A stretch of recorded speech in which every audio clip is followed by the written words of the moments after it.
He's going to tell us what's up, and I'm really looking forward to talking to him because there's a lot of things that are going to happen locally based on a lot of trends globally that you go to trendsresearch.com, trendsresearch.com, where Gerald Celente can tell you all the reasonings behind his dire predictions of the greatest depression that's a coming. Gerald, I got you there? You have me. Gerald, I tell you what I want to focus on is that I know we got a lot to talk about, and we just got you for a half hour, so I want to make sure we get right to it. Here in Phoenix and every other metropolis and city and state and community around the planet, they are not going to be immune to what's coming. And I just need you to, help me out, tell us the people how it's going to manifest itself on their street, in their neighborhood, what they need to be preparing for, because we got a lot of activist stuff that's going on here, but it's all under this umbrella of circumstances that's going to affect all of us. What do we have to look forward to? Current events form future trends. Go back a week and a half ago. Atlanta, Georgia, 30,000 people mob a parking lot looking for 400, hoping that they're going to get one of 455 slots in Section 8 housing. 30,000? 30,000. Oh, my goodness. 30,000. Look at the numbers coming out. 1 in 10 people are behind and are in fear of losing their homes to foreclosure. They're behind in mortgages. Now, that's after all this money's been dumped in. Look at the unemployment numbers. They keep getting worse. Look at all the data, durable goods, retail sales. There has been no recovery.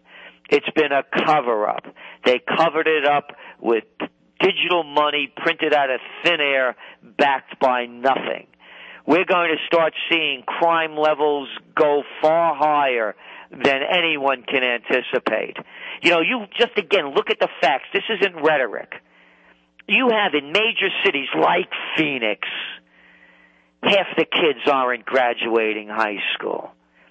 And it's even worse than that. When we used to be number one in every aspect of quality of life, education, healthcare, we don't even win place of show.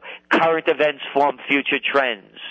We've gone now from number one, the amount of kids or people 24 to 35 with college degrees, we just fell now down to number 12. Go back to the high school, as I was talking about. Half these kids aren't graduating high school. Not like having a high school diploma is any great shake, just like having a college diploma isn't. But think about it. Where are they going to find work? Who's going to hire them? They're not going to get work. People with educations and work experience can't get work. You know where these kids are going? I'll tell you the jobs they're going to get. They're going to get a job with a gang. That's the only growth industry in this country. Look at who these kids are. For the grace of God, we're born into their families. Their mother's a drug addict. They don't know who their father is, and they're whacked out on crack. You think they're going to blow somebody away for $10 to get a fix? You bet they are. This country's going down faster. It's a shot down. Look at the numbers. How about that wonderful Dow? I love these hawkers on these TV stations. This is the time to get in. It's a buying opportunity. Yeah, the Dow's at 9,985. You know what we're looking at? We're looking at a Dow that's below where it was in 1999. And then when you put in inflation into that, you're looking at a Dow really trading at about 8,000. You put one piece of statistic on top of another. This is the biggest sellout in American history. I love it. And I'm a political atheist. I mean, anybody to me that believes a politician, you get what you deserve. Asking for a politician to tell the truth is like thinking that a prostitute isn't going to ask to get paid. And you listen to Joe Biden yesterday. I mean, I love the fat talk. the economy is going into the right direction. Yeah, if down is the right direction, that's where it's going. People are going to look at the numbers. Look at the numbers. How many people have bought guns? How many people are becoming neo-survivalists? Go to the websites. Get off the grid. Neosurvivalism.com, one after another. The people know, the smart people know what's coming down. The only people that are going to go under are those who are not in shape, physically, emotionally, and spiritually, and that's going to be about 80%, we estimate. Okay, this is one thing I want to share with you in the audience, and at the bottom of the hour, I'll tell the audience more, but I just had a meeting with the Phoenix Police Department, came down to the studios, and we're talking about there's a big story breaking here about some cover-up and corruption and so on in the Phoenix Police Department here, and it's a big story. But the point is this. I'm telling them, look, you guys have an opportunity to come clean on this stuff, because assume we know everything. There's all kinds of stuff going on. But I go, as we're going into this greatest depression, as there's going to be this, I don't love my government, none too much, and we have the Phoenix Police that in the past, we've had a decent relationship with them. They know that, we'll be out there exercising our rights, and they're there to protect our ability to express ourselves and this kind of stuff. I'm going, it's going to get to the point to where it's going to get so bad that you're going to have to make a decision that you're there to defend our rights and be on our side, or you're going to be the left jackboot or the right jackboot or the jackboot on my throat government, and you want us on your side. And I'm trying to relay to them that I see, as you do. I mean, we've been watching the same numbers. We've had you on shows for a lot of years before the lamestream media, the media that's so last century, knew who you were, and all of a sudden now it's like, dang, man, that Gerald Celente, he's got it going on. Why? Because he knows what's coming, and it's just, you look at history, what happens to this, and I need you to help me explain to the people and to all of these departments of government, and certainly the guys with the guns, that they need to do their job and be the good guys, because they're not going to come out ahead in this thing. They have to do what their oath is, what they're to serve and protect. Don't put yourself in a position that you're against the people, because the people, when they rise up, and they will, you need to be on their side, or it's going to get ugly. And I read just one paragraph you had here. I'm going to read this to it. But since I'm not a conspiracy theorist, I am forced to conclude that the spectrum of destructive acts in progress is a handiwork of the power-mad and the greed-driven, interested only in themselves, and therefore either blind or indifferent to the consequences of their actions. This is on your page, quote from you. And I'm going, the consequences of their actions, how does that manifest itself on, the city streets of? Well, as I said, they're destroying this country, the political powers, and the Wall Street greed. I mean, who made up this thing too big to fail? Whatever happened to capitalism? Ever since I'm a little kid, they've been drumming that into my head. You got to make it on your own. You make it on your own. You make it on your own. You make it on your own. You pull yourself up by your bootstraps. You make it on your own. Except if you're a member of the Harvard, Princeton, Yale, Bullet Bombs, and Bank Club, then you get a free ride. Listen, what imbecile can't put two and two together? Let's stop from the top. You look at the last bunch of presidents, Harvard, Yale. Look at the Supreme Court, Harvard, Yale. I don't want to hear how smart they are. My forecasting record will blow Bernanke's out of the water. We're putting together our Trends Journal, the autumn edition. And here, this is Bernanke. July 29th, 2005. He's asked a question on CNBC. Tell me, what's the worst case scenario if we see real estate prices actually come down substantially across the country? He says, I guess I don't buy your premise. It's a pretty unlikely possibility. We will never had a decline in house prices on a nationwide basis. Oh, never until it happened. Never. Well, we'll be right back here. You can see Gerald Celente, man. He's going to paint us a picture. We need to hear it. Right here in Declare Your Independence. We'll be right back. It's time for Declare Your Independence with Ernest Hancock.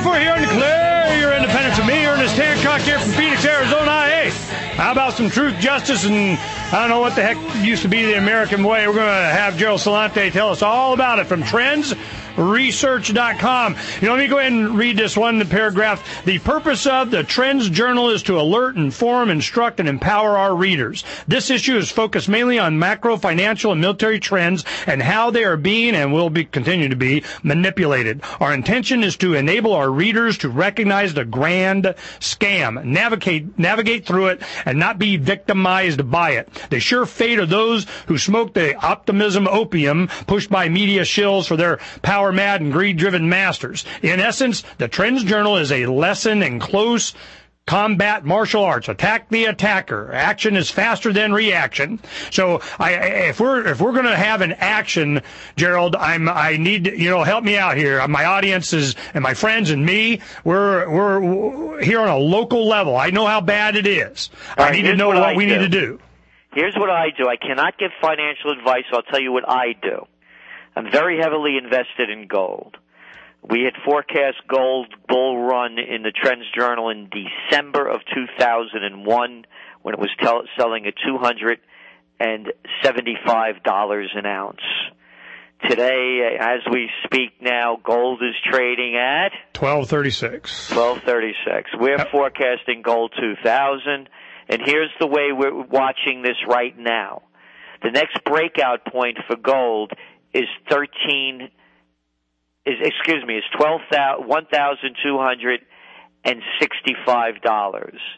From there, we look at $1,300, and then we watch it in that range. But we're looking for it to hit 2,000.